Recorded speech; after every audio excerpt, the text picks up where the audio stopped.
Close to the shores of Africa, a necklace of small green islands floating in warm seas. They're called the Canary Islands, and they're one of the world's favorite tourist destinations. On March the 27th, 1977, two giant aircraft are heading there. The 650 passengers think they're on their way to paradise. They're on the road to hell. KLM 48. Their planes are diverted to a small airport on the island of Tenerife. As the day goes by, it becomes more and more choked with planes, and a thick fog sets in. Tension mounts. Passengers and crew are impatient to get to their final destination. We're going. Adam 1736, report runway cleared. Okay, we'll report when we're clear. Clear then. What do you say? Is it clear at Pan Am? Oh, yes.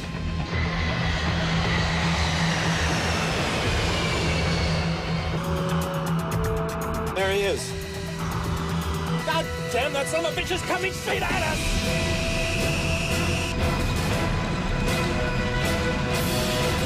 God damn.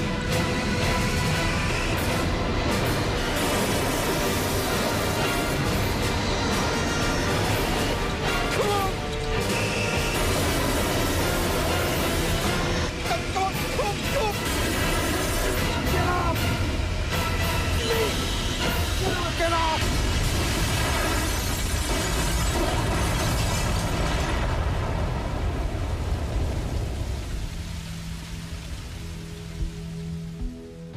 Words cannot adequately describe the horror. 583 people died, the worst air disaster in history. It was all over in seconds. For the handful that lived, they would be the longest and most terrible seconds in their lives. At first, I thought they had gotten to us the bomb. The only thing I could liken it to is if each molecule of air exploded. I looked in the cabin and everything was on fire. I thought, oh my God, we're trapped. We had 28 people in the upstairs lounge. The lounge was no longer on the airplane. Joan was standing there yelling, "Suzanne, take my hand." The engines were starting to disintegrate. I lost Joan's hand very quickly. I had put my hands over my face and said, "Lord, today I'll see you." It was a survival mode that kicked in, and it was just get out of that airplane. I said, "I will jump and try and break your fall."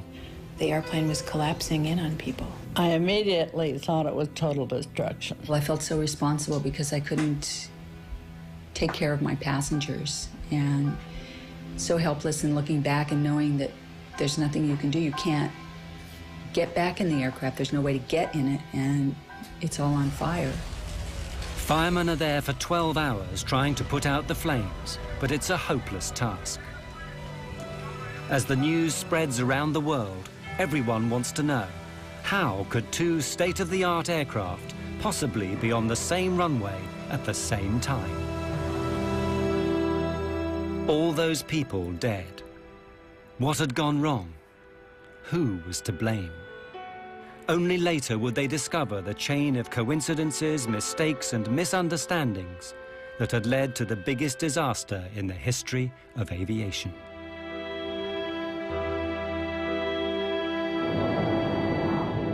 The story begins at midday on the 27th of March.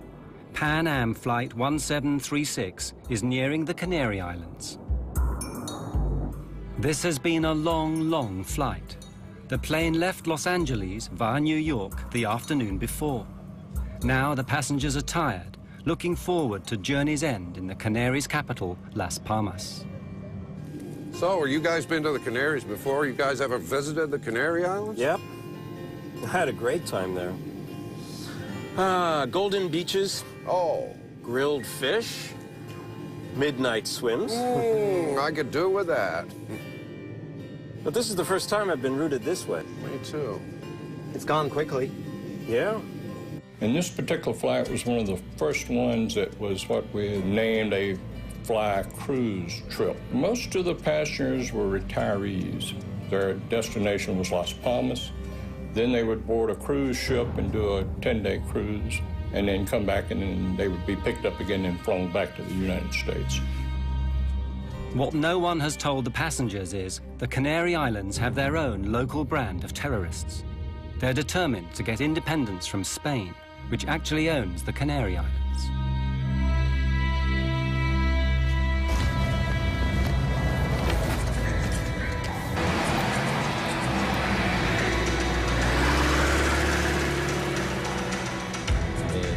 What everyone has to understand is that the Canary Islands are at war. As long as the islands are a colony, they will be at war with Spain. If the Spanish government doesn't agree to our three conditions, we'll launch full armed combat and we'll fight to the very end. Continuerons la lutte jusqu'à la fin.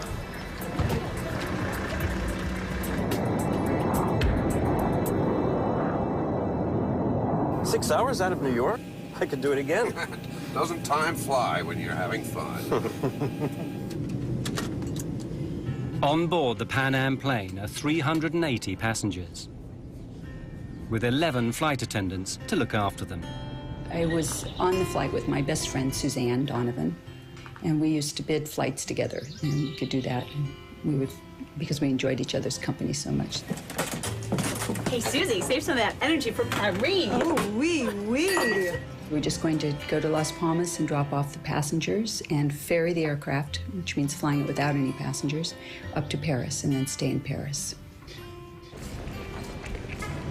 Few disasters are ever caused by a single event. It takes a chain of tiny coincidences.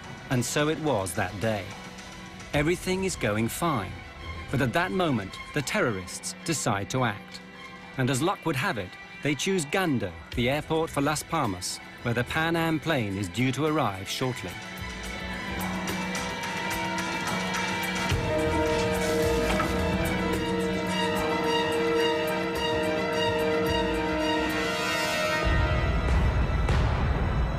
Just ahead of the Pan Am is another jumbo jet from the Dutch airline KLM. It too is heading for Gando Airport with 234 Dutch holidaymakers. The captain of the Dutch plane is Jacob van Zanten. He's KLM's star pilot. It's his face that appears in adverts all over the world. Van Zanten is so senior, he hardly flies anymore. When he's not in the photo studio, he's in a simulator training young pilots, like the man in the next seat, Klaas Meurs. He'd personally given Meurs his license, something which Meurs is not likely to forget. You're just now looking at the arrival information for Gando? Yeah, I'll program in the alternates as well. We can do the briefing anytime. For future reference, I don't like to leave it this late in the flight, okay? I was just rechecking the procedures. No times to worry about here. Good. Thank you. The Dutch passengers are looking forward to journey's end too, but not all of them are going on holiday. 3 are young tour guides who actually live in the Canaries. They've been back to Holland for a seminar and are now returning to their work. It's true. Back in Holland. Yeah. But I'm glad to be getting back to sunny Tenerife. I mean, how many people can say they have banana trees in their back garden? Yeah, well, a week was just good enough for me. I don't know why they send us back to Holland for those seminars. I mean, really, it's not as if we learn anything. We're not going to suddenly sell more package deals. Hey, we got a free trip home to see our families. I'm not complaining. Well, why don't we celebrate our return to the sweet life and paint Las Palmas town red tonight? Yeah. You both up for it? 3 of us went to Holland for a week. It was a kind of holiday and work. I lived in Puerto de la Cruz. That's a small village in northwest of Tenerife. Yvonne was traveling with me. Walter was traveling with us. And it was nice to see your colleagues every year. It was a very nice atmosphere on board and a very relaxed atmosphere. There are many families on the plane taking an Easter vacation break. Among them, 53 children.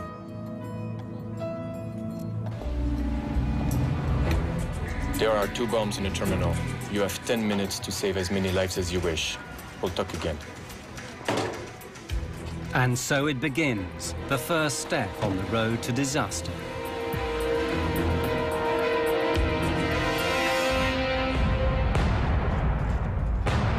On the Pan Am plane, they know nothing of this. All is relaxed as the flight nears its end. You have control. Gando's already dialed in there. Yeah. Crew, Gando, Las Palmas Airport in 45 minutes. Ah, sí. Gando, Las Palmas Aeroporto. Hombre. Hand me the arrival info, would you? For the passengers, a welcome sight. The flight attendants beginning to tidy up in preparation for landing.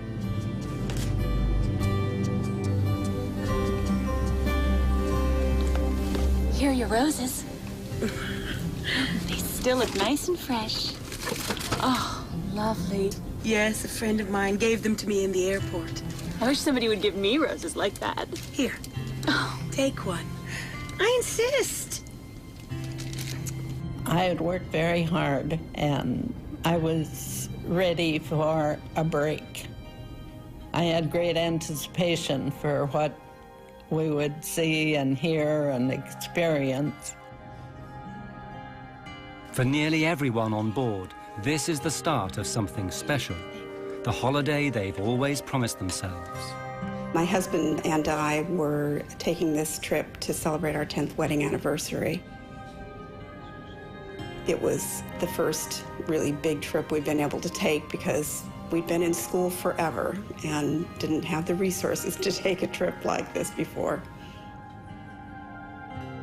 Atención, este es un mensaje de seguridad. Please leave all your belongings behind and exit immediately. All passengers must leave the terminal immediately. Attention all passengers. Leave all your belongings and exit immediately. All passengers must leave the... At Gando Airport, the terrorist bomb explodes, badly injuring a shop assistant. Luckily, she's the only victim so far. Approach. Security here. We've had an explosion in the terminal and we've been told to expect another. We've got to close the airport now. You need to divert all inbound traffic. Of course, right away. Gando, KLM 4805 is with you now. Flight level 350, inbound, request approach. KLM 4805, Gando, the airport is closed.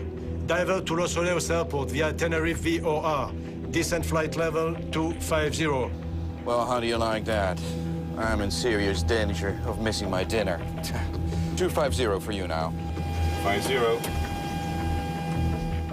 This diversion is bad news for the Dutch pilots. They're only allowed to fly a certain number of hours, and they still have to get back to Amsterdam.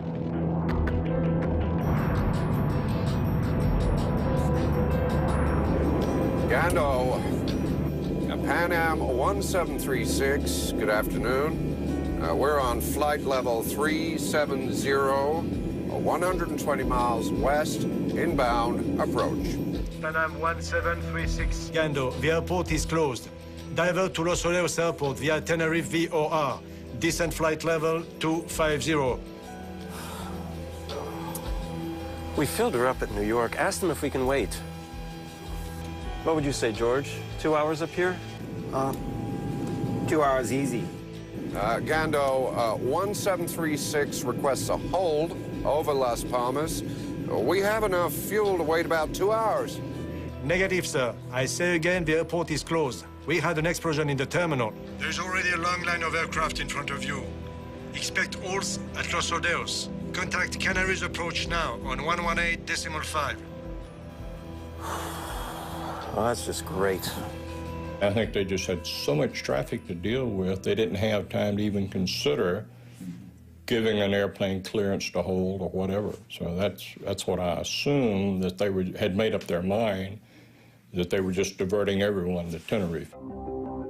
So now both jumbo jets, along with many other aircraft, find themselves heading for Los Rodeos Airport on the island of Tenerife, half an hour away.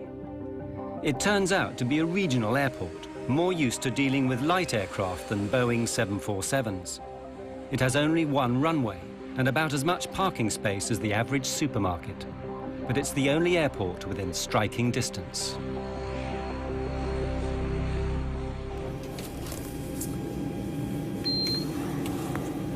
Ladies and gentlemen, this is Captain Grubb speaking. We've just been told by air traffic control to land at Tenerife, which is about a half-hour flying time from Las Palmas. Apparently, there are some difficulties in the airport. We're working the radios up here to see if there's a way that we can get you over to Las Palmas just as soon as we can on the ground. I'll let you know when we have some more information on that. Thank you for your patience.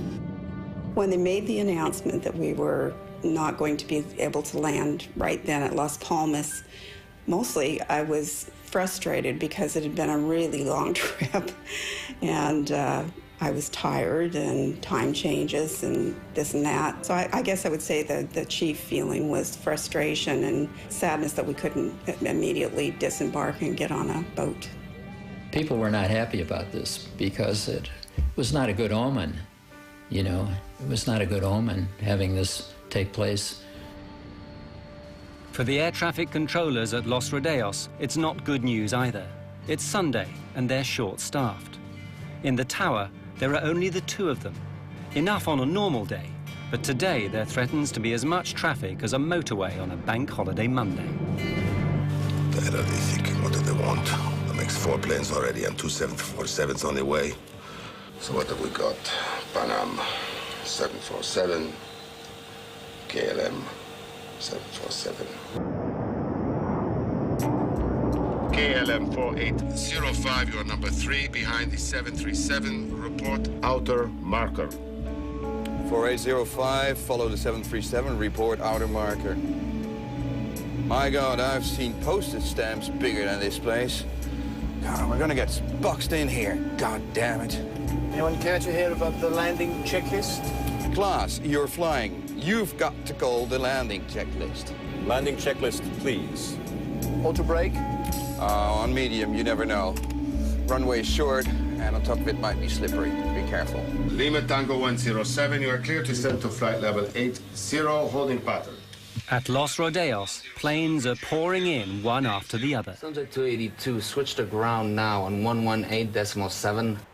Sunjet 282, switching to 118.7. Good day.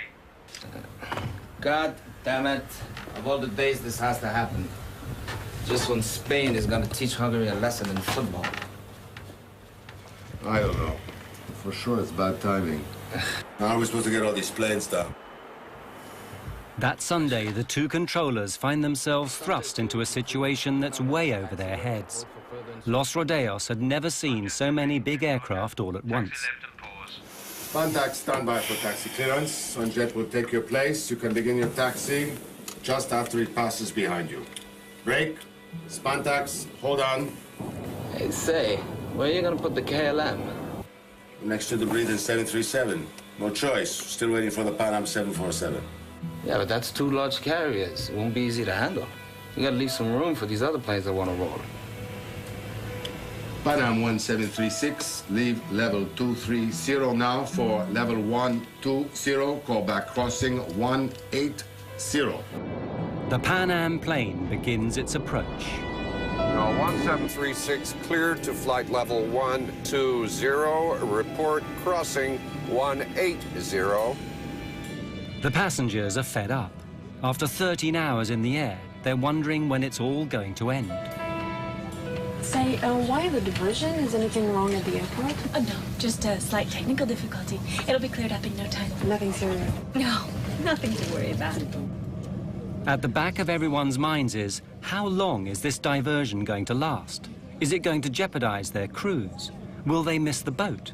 Their tour guide reassures them. Hello, everyone. This is Bo Moss speaking. Ladies and gentlemen, our cruise ship, the Golden Odyssey, has got its engines running and will, I've been told, come out to pick us up if this delay should continue. So it will be just a few minutes longer. Please bear with us.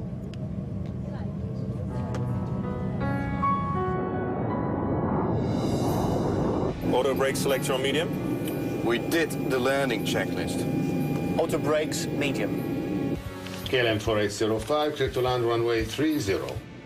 Roger, 4805, clear to land 30.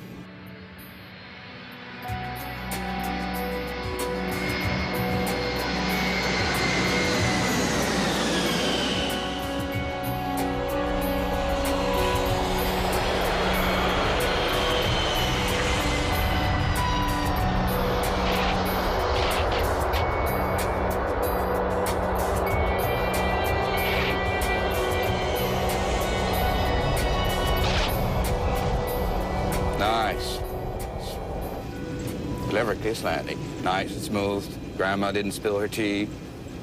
Next time, just get the plane stopped. Don't eat up all the runway. You never know.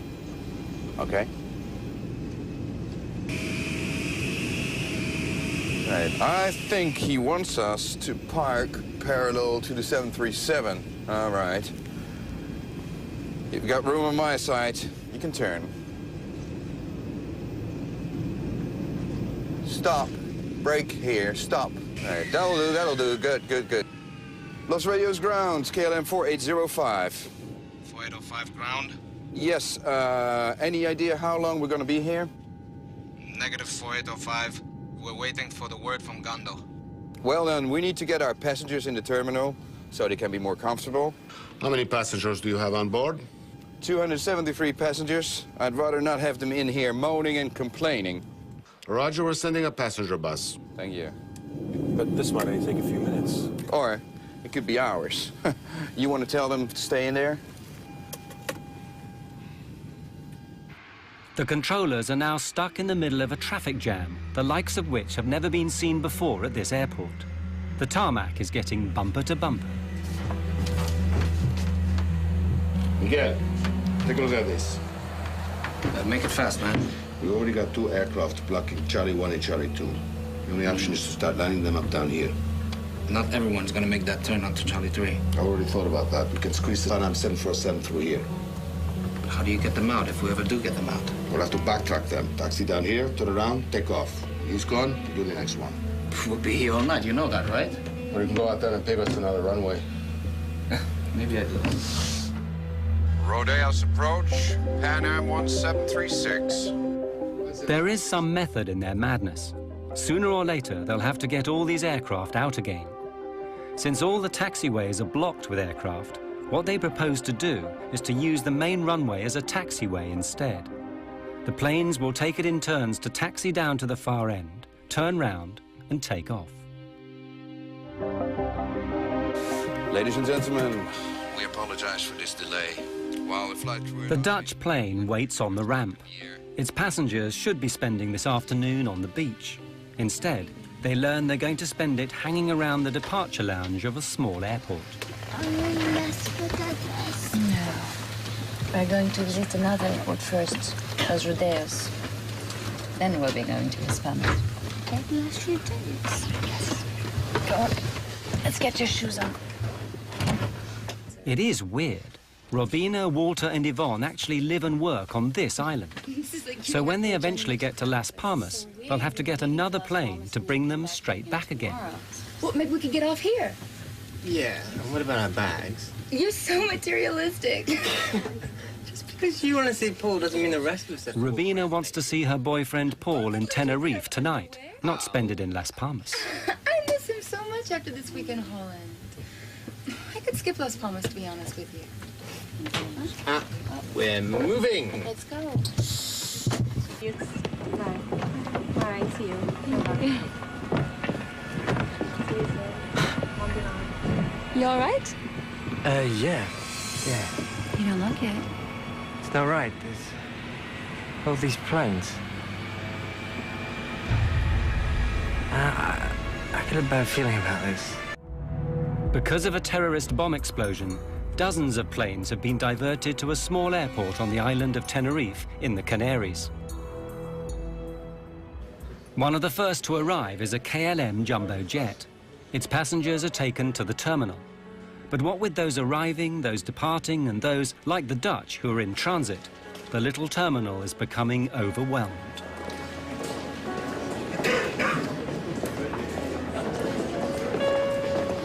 Pan Am 1736, short final for 30. Pan Am 1736, clear to land, 30. And now the Pan Am is arriving, just to make matters worse.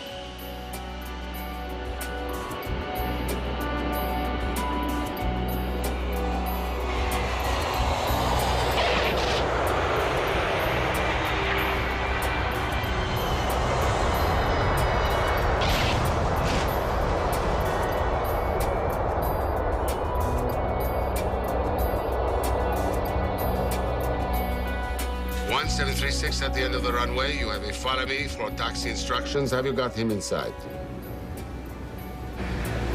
Affirmative, sir.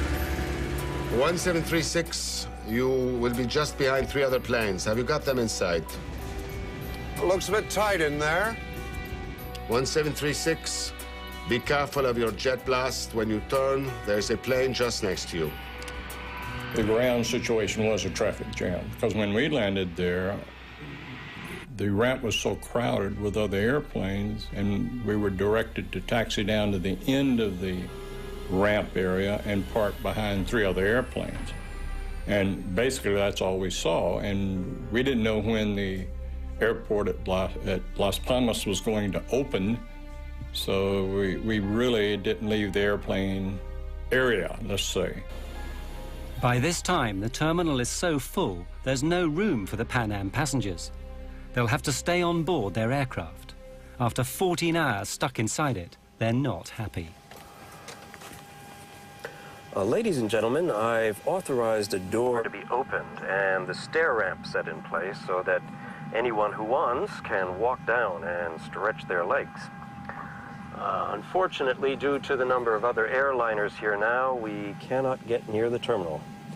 Now, I know we've all had a long day already, so I hope that we can get you out of here in about an hour or so. Thank you very much.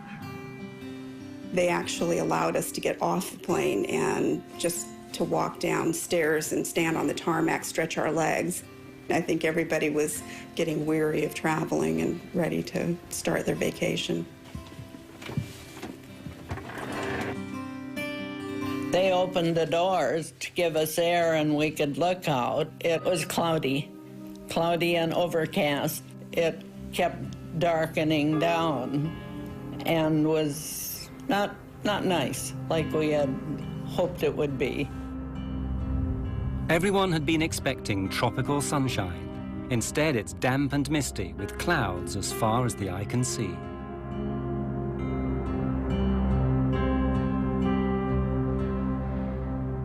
I'm worried we're going to get caught by this fog. All we need now is for them to close down that runway. Yeah, we need them to get a move on, or else we'll be spending the night here, and then hello duty time limits. Any idea of how much longer we've got before we need to get another crew down to take over? Yeah, well, it says here that the company time limits are 10 hours of flight in an amplitude of 13 hours, and that's with 1 stopover. But if there are 2, it goes down to 9 in 11. But we're allowed to ask for a derogation. Jesus Christ, who writes this stuff here? I'm going to back time from when we have to be back at Schiphol to stay legal, right? What happens if we go over the civil and company time limits? Well, you get hung out to dry. You lose your license, your career, everything.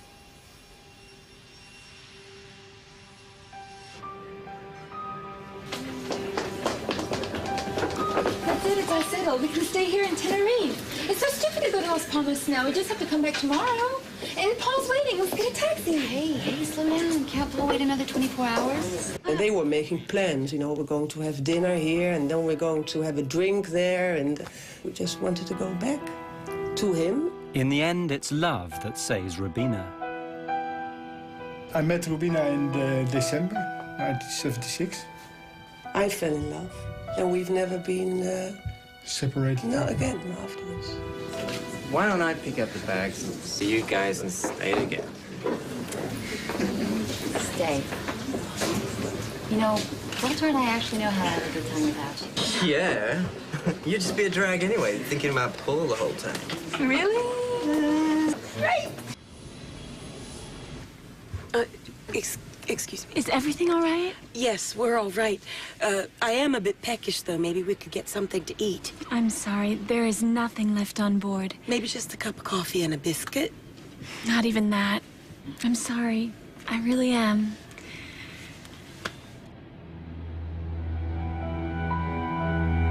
That was a long 4 hours without coffee or pop or anything. We had no food to serve. We had only the one meal that had been boarded in New York. We'd already served that before landing.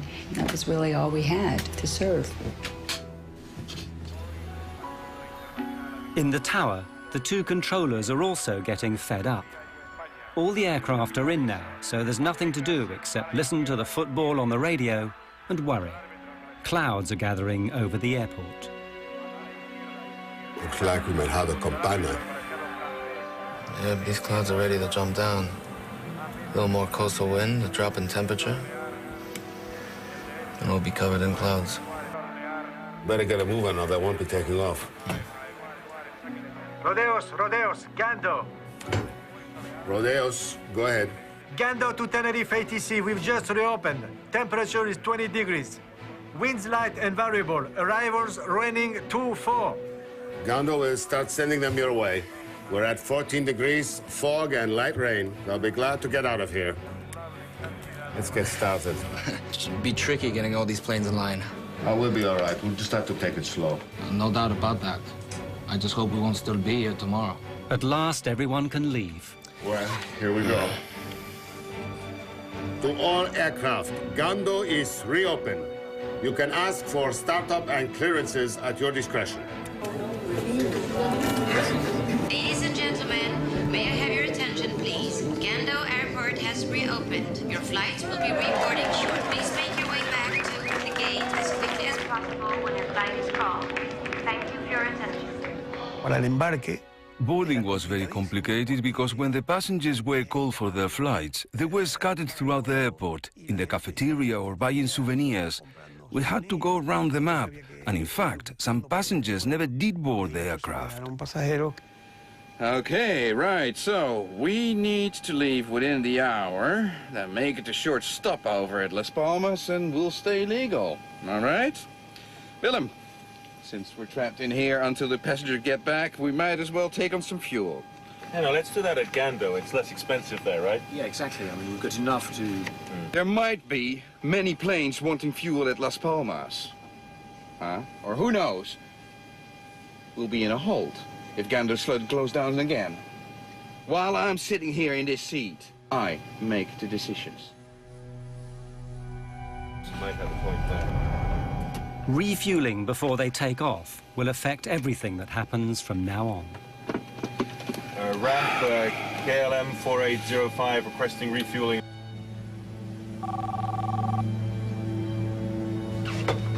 Yes? We're going to refuel during passenger boarding. Apply the necessary security measures. Information lights on, toboggans armed for doors without step ladders. And do you know when we will be in the air again? My crew is starting to wonder about their shift time. Tell them whatever they like. I'm trying to save us some time here, okay? Certainly, Captain.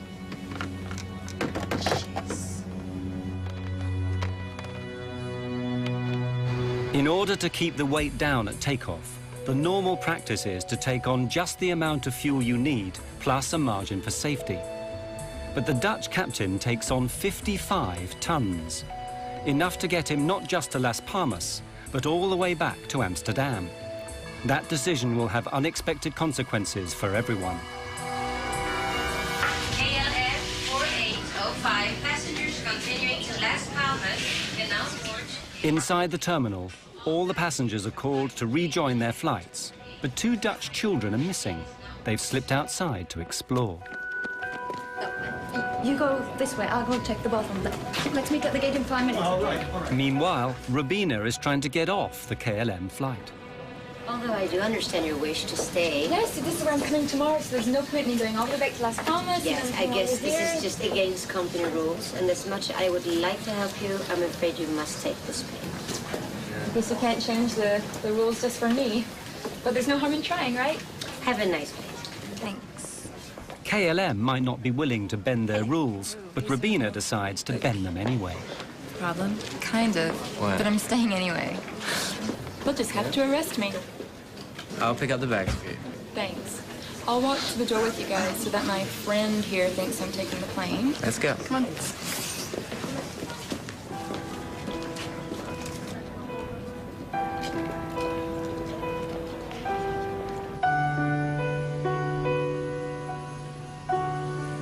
Well, they wanted me to go with them. And they really tried to persuade me, and I tried to persuade them to stay, you know. And, yeah, but that's how it goes. Fortune had smiled upon Robina van Lanschot. Of the 234 passengers on her flight, she would be the only one left alive.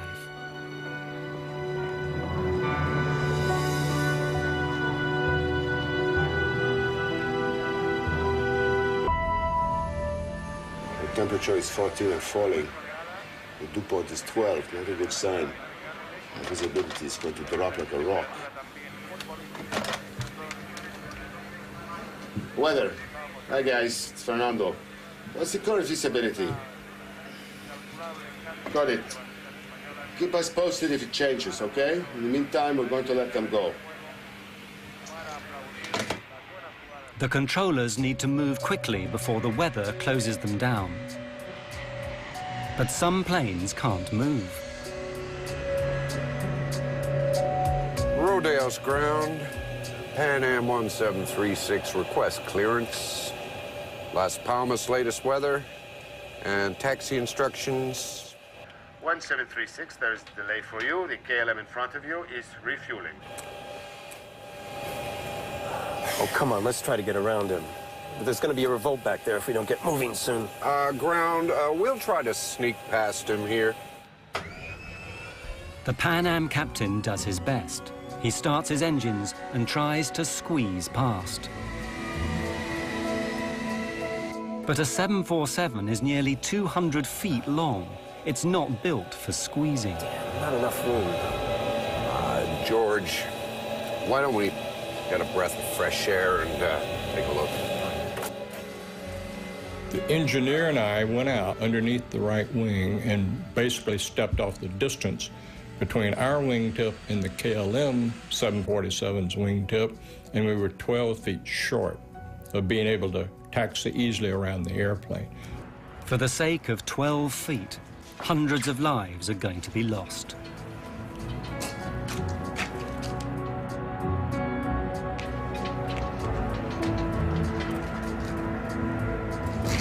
Did you notice that when we were coming in?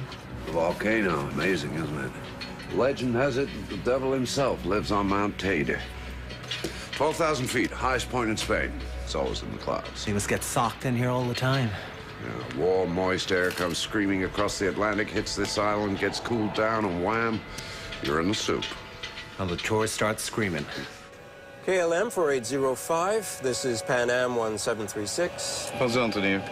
We're stuck behind you guys. Have you got any idea as to what time you'll be rolling? 35 minutes, KLM out. He hung up. Oh. Nice man. We're stuck behind him, that's all he's got to say. What an ass. On the KLM, more frustration. That's the count. We're missing 4. It must be the family from row 33. All right. I'll let you tell the captain. I'll help prepare the cabin for takeoff. Gee, thanks. I know. Roberto, you have to find them. Please, hurry up. Please. Captain, Yes. What is it now? we're missing 4 passengers. We have 273 passengers back there who will be spending the night in here if we don't get moving. Now, unless you want to be locked in there with them, I suggest you get over to the terminal and drag them in here now! On the Pan Am plane, the passengers have had enough. Most of them left home some 18 or 20 hours previously. They've been up all night, stuck in an airplane seat. They're tired, jet-lagged, and they understand less and less why all these other planes seem to be taking off, but not them.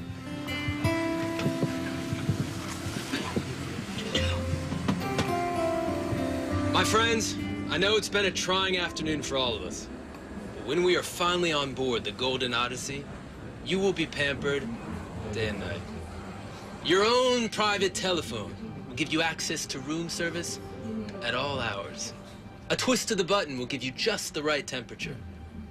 Queen-size beds will make you forget these airplane seats.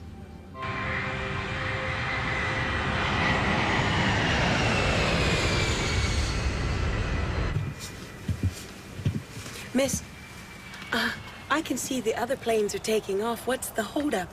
I mean, we were here longer than those other planes. We'll be leaving in just a moment.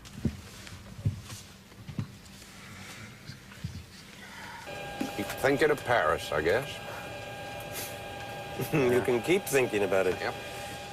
Moulin Rouge, maybe? The old Moulin Rouge. Dancing girls? Dancing girls. Da, da, da, da, ya, pa, pa, pa, pa, pa, pa. Ya, ya, ya, ya, pa, pa, pa, pa, pa, pam. Da, da, da, da, Ay, ya, pa, pa, pa, pa, pa, pa. Dum, dum, dum, pa, whoop, pa, pa, pa, pa, pa, pa, pa, pa, pa, pa, pa, pa, pa, pa, pa, pa, pa. Bum, bum, bum. You ever get there? We get there. Around about this time, the ground controller, Roberto, manages to find the two missing Dutch children. Where have you been? Come on. Hurry up. They're only waiting for you to take off.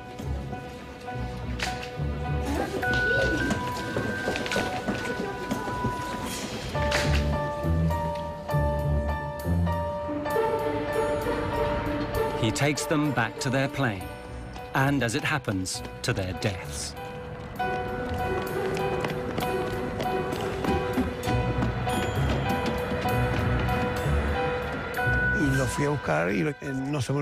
I'll never forget that. If I hadn't found them, they'd be alive today. But was it destiny?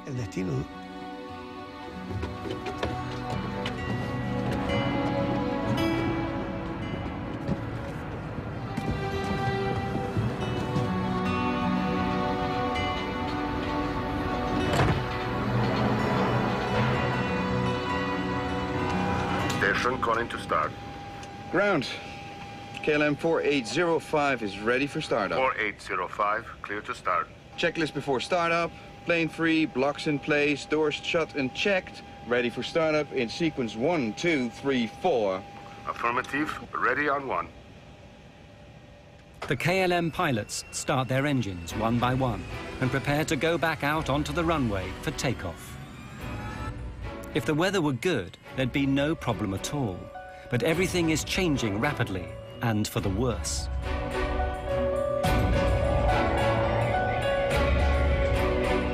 Taxi company is here. Visibility is right down. We've fallen from 10 to 3 kilometers in the past half hour. But there's good wind. There will be some hole. Yeah, but let's face it, the weather's not going to get any better.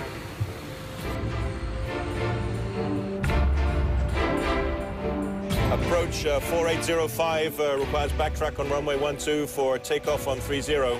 Taxi straight ahead to end of runway and make a backtrack. Roger, make a backtrack. 4805 is now on the runway.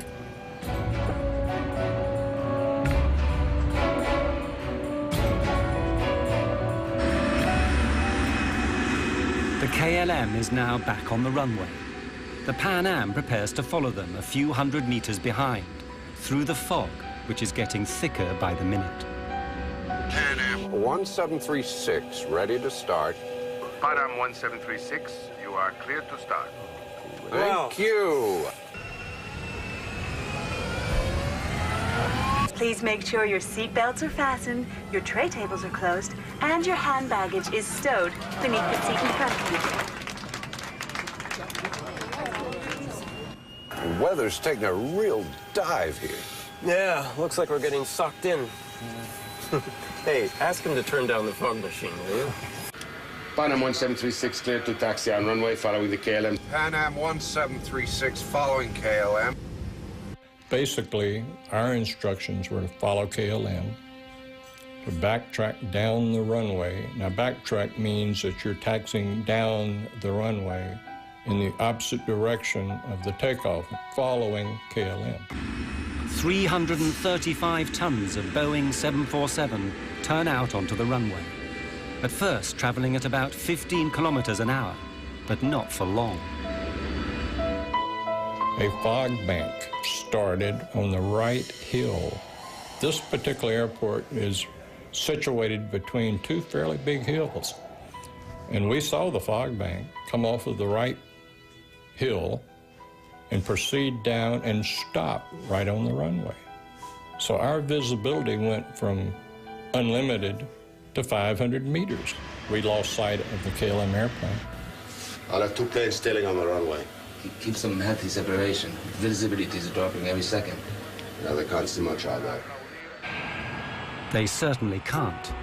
The KLM plane is groping its way through fog.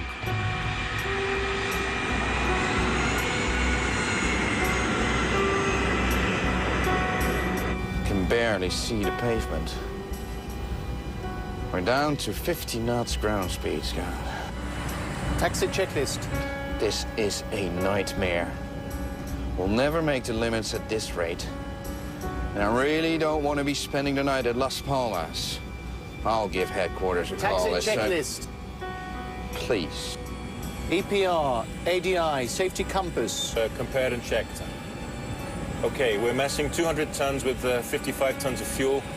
The parameters are checked and verified by myself. Rolling checklist completed. The 2 aircraft are following each other on the same runway, but no one can see a thing. Everyone is nervous, especially the American pilots. They know that before long, the KLM will turn round and come back down the runway at full speed, taking off. They have to get off the runway, but where? Pan Am 1736. Pan Am 1736, approach. We were also instructed to taxi down the runway, is that correct? Affirmative. Taxi into the runway. And leave the runway third. Third to your left. Third to the left, okay. Third, he said? 3. Third. Third to your left. I thought he said leave the first. runway third to your left. Third to your left. Left turn. Look at it out there. I mean, this cloud just rolled right onto us. I don't think anybody has the minimums now. In a 747, the pilots are more than 10 meters off the ground. It's very difficult to see out. And it's built to fly, not to drive down a highway in thick fog, trying to find an exit. Tell me what you think, George. No. We've got centerline markings only. We need 800 meters visibility if we don't have the lights. Anytime you get a low visibility, such as that, on the back of the approach plates, you have the runway information. It gives you the minimum visibility you must have to be able to take off. We turned our charts over, and it said RVR, minimum 700 meters visibility. So we assumed that with that, he'd just given us 500 meters. We couldn't take off.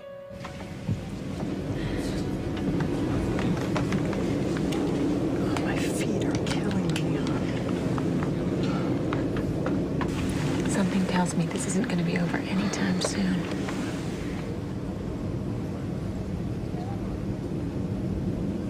KLM 4805, how many taxiway did you pass? I think we just passed Charlie 4 right now. Okay, at the end of the runway, make 180 and report. Report for ATC clearance. Okay, sir. Tell me, is centerline lighting available for 4805? I don't think so. Stand by, I will check. The Pan Am is still traveling along the runway behind them, but very slowly now, because the pilots are confused. They thought they might have misheard the controller. Did he say the third exit, or was it the first? The first one was a 90-degree turn. Yeah, okay. This one down here is a 45.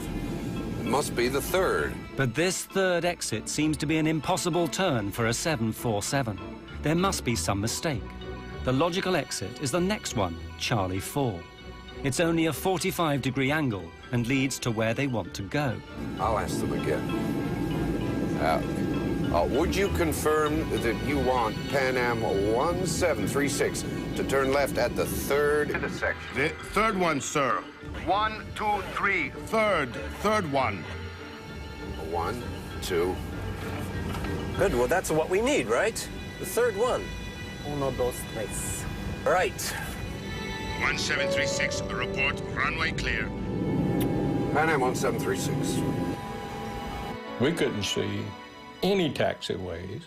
We couldn't see barely the center line of the runway we were taxiing on, but we knew that the 45-degree angle to the left was the taxiway we were supposed to take. 1 kilometer ahead and out of sight in the fog, the KLM is nearing the end of the runway. 4805 and Pan Am 1736, for your information, the center line lighting is out of service. 4805, we copied that. Why am I not surprised? Wouldn't make any much difference anyway. You need a bunch of searchlights to punch a hole through this mess.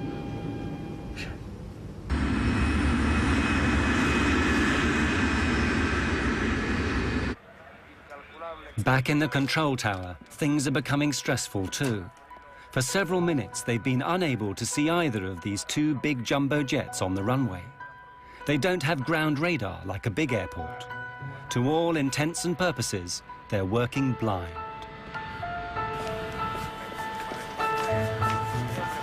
I lost them. I can't see no visual contact. I hate working like this, blind when the planes are on the ground. Even they don't know where they are. They're doing well. I mean, there's good separation distance. Pan Am 1736 approach. Position, please. 1736, just checking that... That's the 45 there. Yeah? Yeah, that's this one here. Yeah, I know. Okay, the next one is almost a 45. Yeah, but it goes... Yeah, but it goes ahead. I think it'll take us to the taxiway. Yeah, just a little bit, yeah. Okay, for sure. Maybe he counts these as 3. Oh, I like this. On the KLM, Captain Van Zanten knows that he is now very close to the minimum visibility for takeoff. There's a good chance he's going to be trapped on the ground, forced to spend the night at Los Rodeos. Not an enticing prospect. Christ bloody weather. Klaus, give me take-off speeds. Yeah, okay. The V1 will be 120 knots and the VR is 135 knots. I'm preparing the frequencies, 139 and 138.7. Lights on. Affirmative. Strobes as well. Of course, the people in the back have no idea about any of this. The way that everything is clicking into place. That's it. Just one last hop and we'll be there, okay? Goody. Is it gonna be a long holiday? Just like last year. The only thing which might alert them is the fact that the view from their windows is now down to just a few dozen meters. Where's the wing gone? It's hidden by the fog. What? A frog? A big green frog? Don't be silly, just calm down. But... Chewing gum to pop your ears? Yeah, sure. Thanks. I wonder if Rubina will have a good time tonight. Oh, are you worrying about her? Oh, she always manages to have a good time. That's true. At the end of the runway, the plane begins its 180-degree turn. How many have taken off now? Feels like we've been taxiing for hours. I can't see anything. Do you think they can see any better out the front? Maybe, yeah. Yeah? There's a lot of fog out there. It's just after 5 p.m. The two aircraft are now face to face, a kilometer apart, unable to see each other in the fog. Okay, we're on the numbers now. Can't be far from the threshold. You can just about see the white center line. I've left the body gear on to help you turn around. I've got 8 greens on the undercarriage. Wipers on. Lights are on. I said wipers on. All right, there you go. Okay, we have 700 meters visibility here now.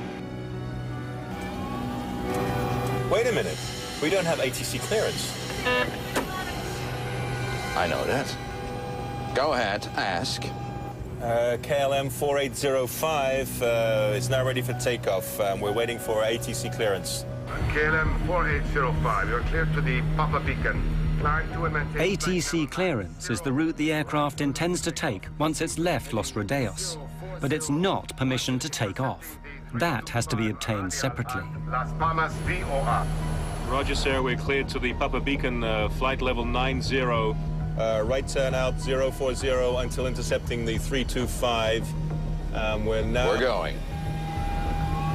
No! Stand by for takeoff, I will call you. And we're still taxiing down the runway. Pan Am 1736. Pan Am 1736, report runway clear. Okay, we'll report runway clear. Thank you, 1736. He asked us, were we off the runway? And I responded back, negative. We are still on the runway, but we will report clear of the runway. That was the last thing I said over the radio. Let's get the hell out of here. Yeah, he's anxious, isn't he? Yeah, and now he's in a rush.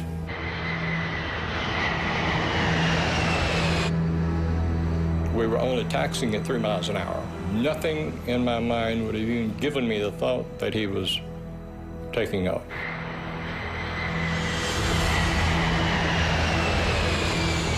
Isn't it clear that? What do you say? Isn't it clear that Pan Am? Oh, yes. The die is cast. With every second, the KLM is going faster and faster. At the same moment, the Pan Am reaches the number 4 exit and begins to turn off the runway. God damn, that son of a bitch is coming straight at us!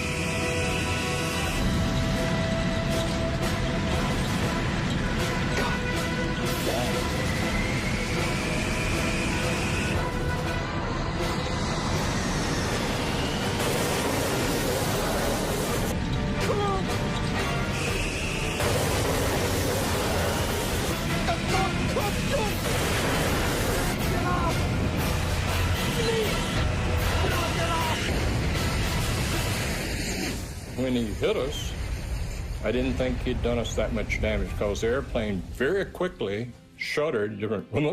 The first thing was this huge, loud noise, and the only thing I could liken it to is as if each molecule of air exploded. That's the way I thought of it afterwards. It just was so loud. At first, I thought they had gotten to us the bomb, and it came up and slammed down. The lights went out, and flames came through. I had put my hands over my face and said, Lord, today I'll see you. The minute I opened my eyes, I looked in the cabin and everything was on fire. All the windows were going in the cockpit. I looked out to the right wing was on fire. I looked back to the left. We had 28 people in the upstairs lounge. The lounge was no longer on the airplane. It was just a big hole there. And I could see all the way to the tail of the airplane, just like someone had taken a big knife and cut the top off. People were just sitting in their seats. They weren't moving. I don't know why. Yeah, in normal circumstances, you're supposed to wait for a command, but it was clear you didn't need to wait for a command in this situation. There was fire, and I shouted to Suzanne, fire on the wing. She ran back to my exit and saw Suzanne standing there, getting ready to open the door, and just saw the door crumple like cheap tinfoil. And I thought, oh my God, we're trapped. I was staring at the door, and I yelled, unfasten your seatbelts, remove your shoes, leave everything, come this way. And as I stared at the door, a jagged hole seemed to open up in the roof over the door. And the next thing I knew, I was outside that. I don't know how I got out there. Joan was standing there yelling, Suzanne, take my hand. And I was standing above the level of the door on fuselage rubble pieces. And I leaned down and said to Suzanne, give me your hand.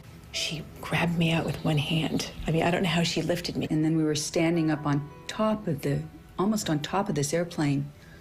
And I thought, it's really a long ways down. If we jump, we're gonna break our legs. We were on debris. It was like ice flows, big chunks of fuselage kind of moving all around. The engines were starting to disintegrate already. We could hear them disintegrating and throwing metal. I lost Joan's hand very quickly, so I jumped. And it seemed like the leap from a second-story building. The captain, he elected to jump down in the first-class section of the airplane. And when he hit the first-class floor, the floor collapsed and he fell on down into the cargo area. It was so hot that the oxygen bottles exploded and burned him very badly, as a matter of fact. It was a survival mode that kicked in, and it was just get out of that airplane. I didn't stop to think about how it happened. I went to where the door would have been, and I left my wife seated. And then it came to me, what am I doing? Where's my wife? So I turned around and she was coming, and I said, I will jump and try and break your fall. My husband was sitting to my right, and I undid his seatbelt and kind of pushed him out of his seat to get him moving. And we headed for the door that was closest to us. And it was engulfed in flames, and there was no way to exit that way. I looked over, and at some point, someone had opened the other door, which was amazing to me. And I just yelled over here and headed toward the door on the other side, which was, again, the wing door. In the haste to get out of the burning plane, Karen became separated from her husband. He died in the flames.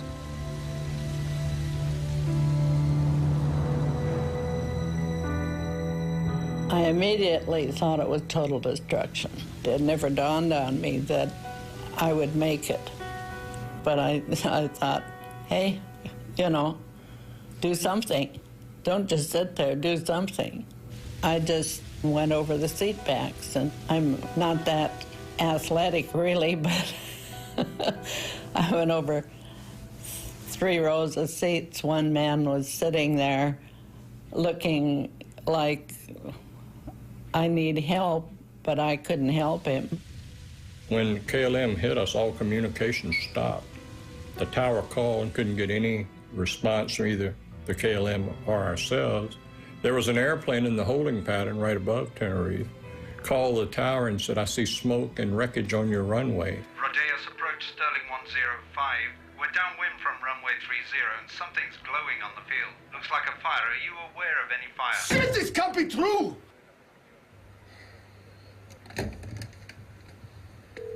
Come on, come on! Come on, come on! He hits the emergency warning. After KLM hit us, he went on down the runway and hit on the runway 1,500 feet down, closer to the tower. So when the fire truck and the ambulance came out, they got to him first.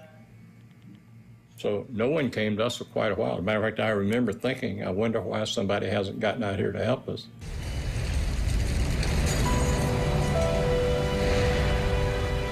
It's complete bedlam. In the fog, the fire trucks don't know where to go. When they eventually find the Dutch plane, it's hopeless. Everyone's dead.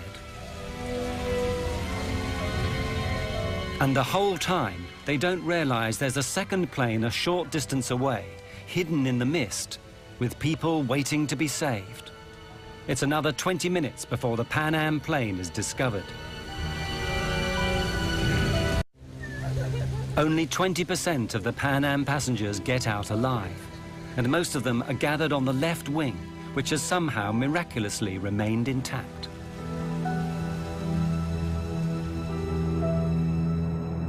The entire left wing of the airplane was covered with passengers.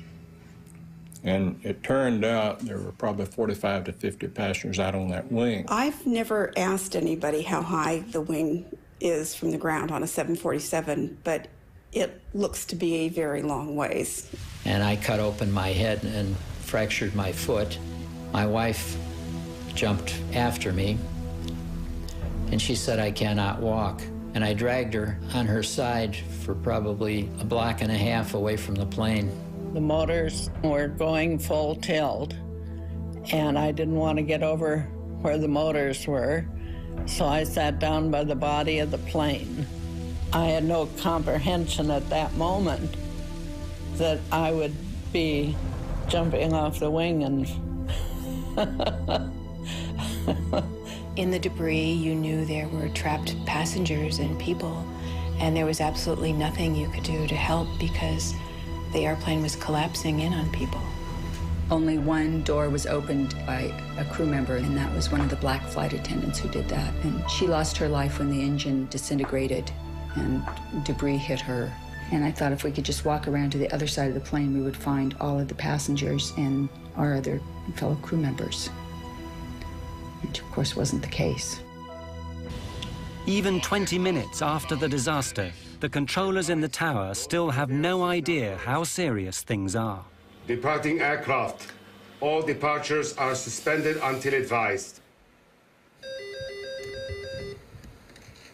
Hello.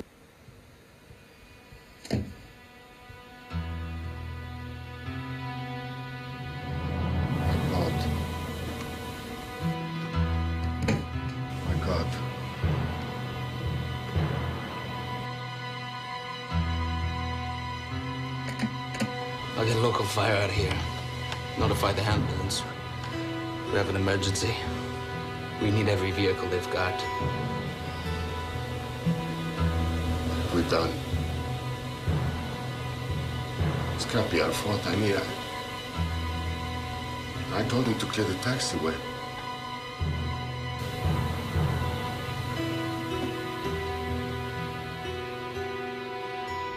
When I got out on the ground, I could hear people screaming and yelling and all. Within about 5 minutes, you heard absolutely nothing. There was no noise at all, just the airplane burning. I asked one of our medical directors later on what he calls that, and he said that when you have a fire that hot and that much of a fire, it consumes all of the oxygen in there, and people basically suffocate. I felt so responsible because I couldn't take care of my passengers, and so helpless in looking back and knowing that there's nothing you can do. You can't get back in the aircraft. There's no way to get in it, and it's all on fire. Of the KLM plane, very little remains. It had continued flying for another 400 meters before slamming into the ground. The 55 tons of fuel it had taken on ensured that everyone on board died in the fiery explosion. It was personal vehicles, cars and trucks that seemed to come onto the grass and gather up people. About 75% of our surviving passengers got to the hospital in taxicabs. It was a wild, crazy ride as we were going to the hospital. The skin was hanging on both hands because I had received burns, but it hadn't affected my eyes. I had blood all over me, and I walked up to somebody and said, "I'm a doctor, can I help?" And the guy that I said it to had the oddest look on his face, just this very wan smile, and he just shook his head, and then I immediately went into a coma. Word soon gets out, and in the hours that follow, the international press begin to arrive, and the first news is flashed around the world. Rescue workers are still going through the wreckage of the two jetliners this morning in the Canary Islands. They're looking for the bodies of victims in this worst accident in aviation history. Two jumbo jetliners, 747s, collided on the ground at the airport at Santa Cruz de Tenerife yesterday morning. One was a Pan Am charter from Los Angeles that picked up more people in New York before flying to the Canaries. The other was a KLM charter from Amsterdam in the Netherlands. They set up a morgue in one of the hangars, and it was huge, and they had all of the nearly 600 bodies in that particular hangar, or temporary morgue. The death toll rises to 583 people, nearly twice as big as any previous accident.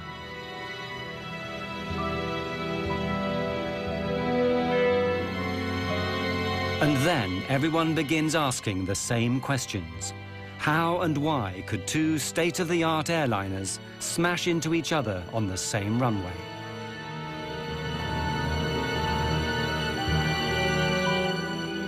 Very soon, a whole army of investigators begins arriving from the three countries involved, Spain, Holland, and the United States. Under the rules that govern this sort of thing, they all have a right to be there, but that doesn't mean they're going to get along. In Spain, the military still runs everything, including aviation. When the American team from the National Transportation Safety Board arrives, the Spanish general in charge won't even let them into the room. I sneaked in, and I went to the general and told him, "The general, my name is Luis Carmona. I represent the U.S. government, the NTSB, and I am here to participate in the investigation.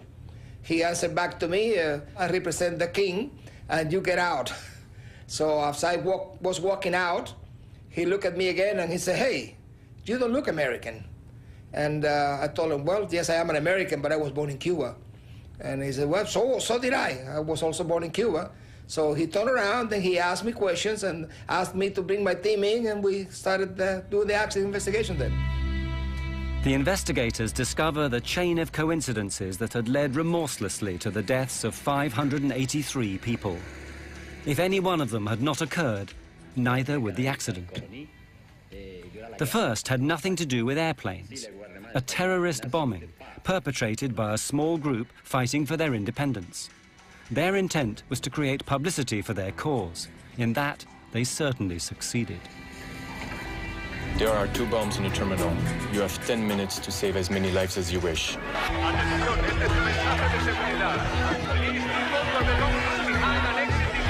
The airport is closed. Divert to Los Rodeos Airport via Tenerife VOR. Descent flight level 250. Because of the bomb, all air traffic was rerouted to Los Rodeos Airport on the neighboring island of Tenerife. But it's a small regional airfield with only one runway. A 747 can land there. The runway is long enough, but that's all.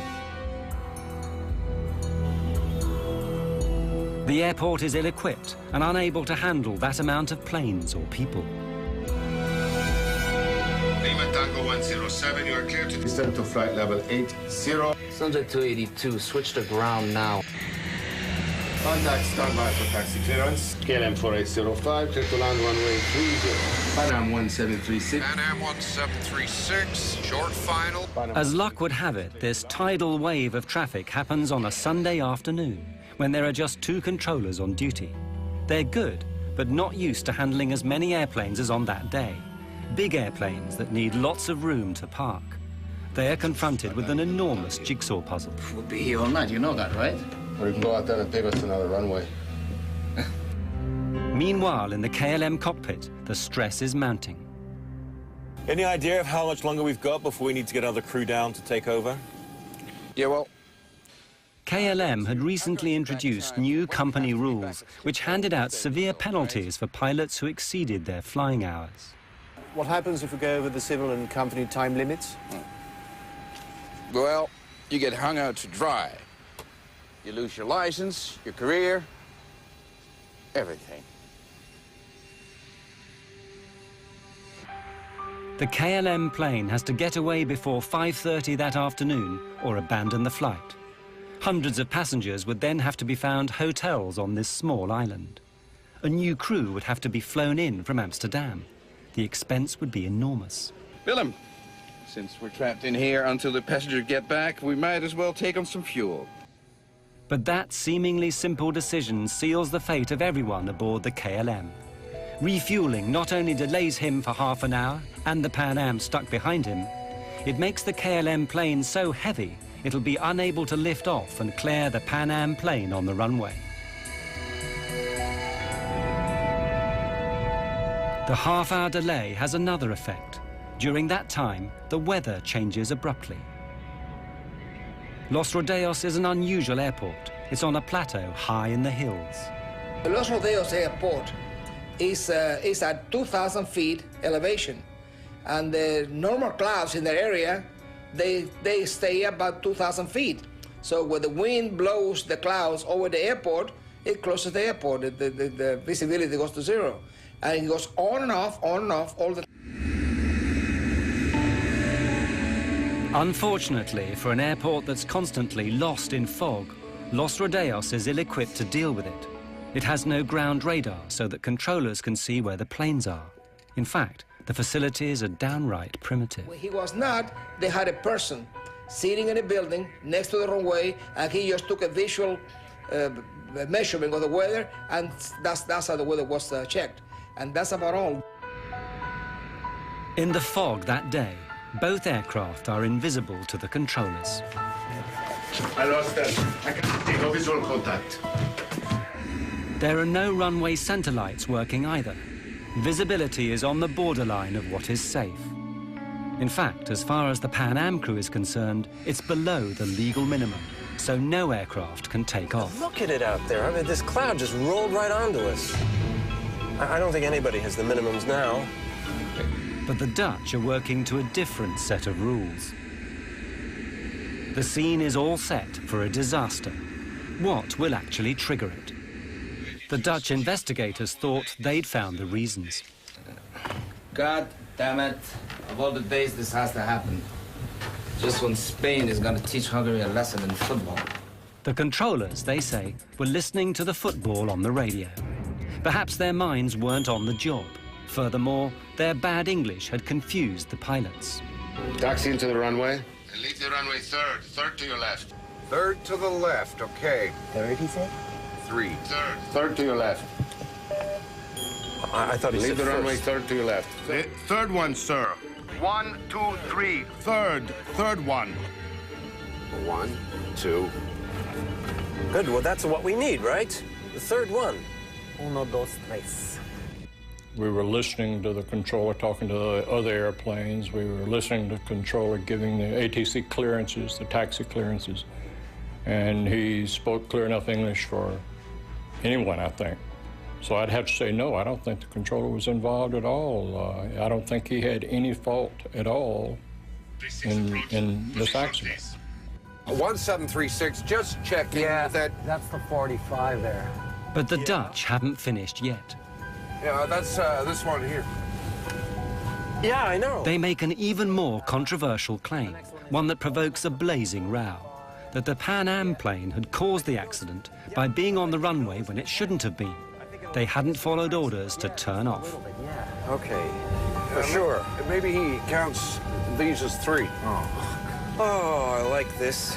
They were going to taxiway 4. He was instructed to go on 3, but he had to go 4 because taxiway number 4 was the one that had 45 degrees, and it was easy for the 747 to access it. We said, confirm which taxiway you want to take, and he says, the third on your left, 1, 2, 3, the third on your left.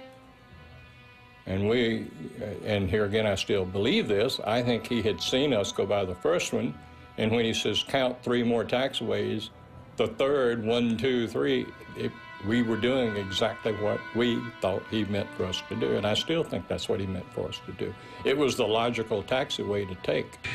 Whether they should have taken the 3rd or 4th exit became largely irrelevant anyway, because it became clear that Captain Van Zanten had made one of the most elementary mistakes a pilot can make.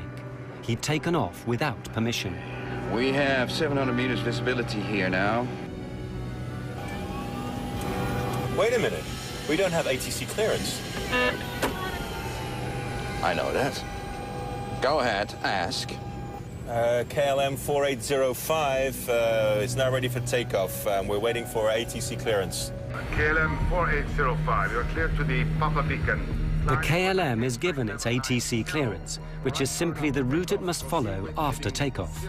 Now, it must wait for permission to take off. 325 radial at Las Palmas VOR. Roger, sir. We're cleared to the Papa Beacon, flight level 90. Right turn out 040 until intercepting the 325. We're going. But why didn't his crew stop him? It's very difficult for a co-pilot or a flight engineer to tell the captain, hey, look, you missed something. Tenerife exposed a problem that had long existed in commercial air travel. The pilot was regarded, and often regarded himself, as God. The captain is always right. He's never wrong. No junior officer was ever going to contradict the airline's top pilot, the man who'd given him his license. Panam 1736, report runway cleared. Did you clear that? What do you say? Is it to clear the Panam? Oh, yes. Captain Van Zanten, highly stressed, knowing that he has to take off or abandon the flight. His crew, aware that he's done wrong but frightened to tell him. Disaster is now inevitable. God damn.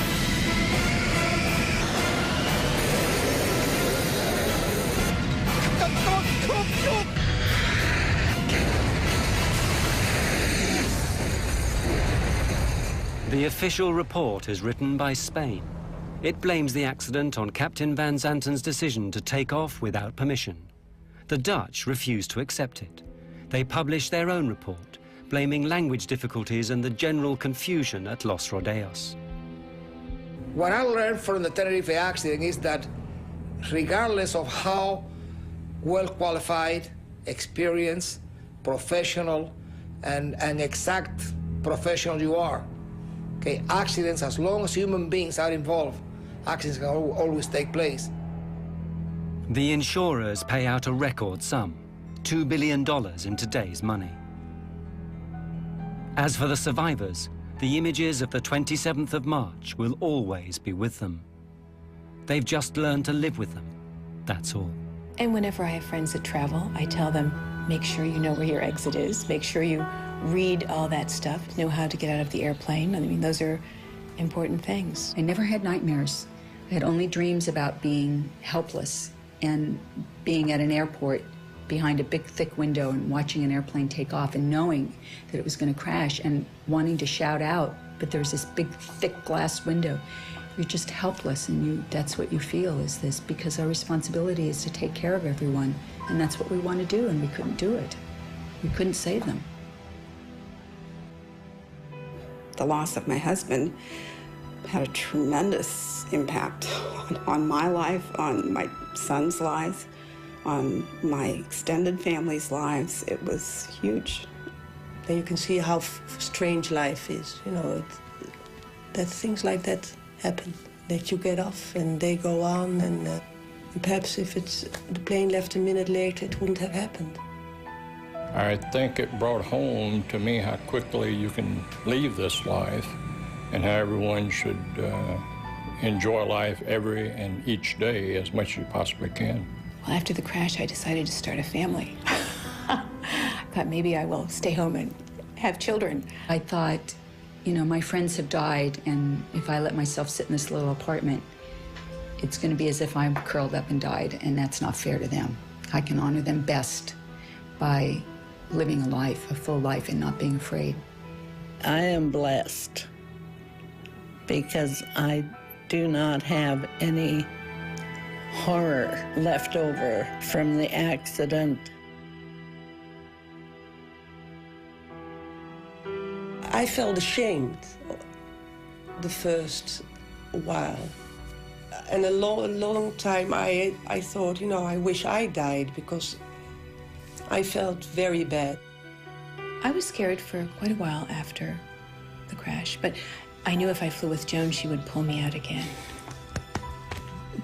I had to quit the NTSB. I didn't retire. I felt so bad that I became ill.